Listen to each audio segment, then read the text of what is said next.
Ние сме група ТДК, а това е Джей. Здравейте, аз съм Джей и съм бъдещия китарист на ТДК.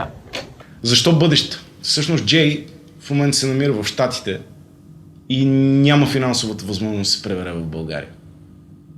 Затова ние като негови приятели решихме да му помогнем, стартирайки въпросната кампания. Една от причините, поради които правим въпросната кампания, е, че Джей всъщност е адски добър китарист. А нашата банда има нужда точно от него. Но не е само това. Всъщност той е страхотен музикант и страхотен човек. Истинска ценност, която България не може да си позволи, според нас, да загуби.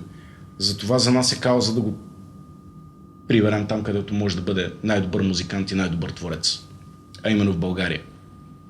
Ние не можем собствени средства да съберем достатъчно пари, че той да се прибере, затова се обръщаме към вас. Всъщност вие може да помогнете по много начини, но за съжаление нямаме много време. Всъщност след 2 седмици него ще го изхвърлят от квартирата, в която е живял. И затова имаме толкова кратък срок и просто това не е един от последните варианти. Всъщност, ако успеем да съберем парите, в което ние вярваме, ние ще направим в знак на благодарност безплатен концерт заедно с Джей в Пловдив, на който абсолютно всички сте поканени.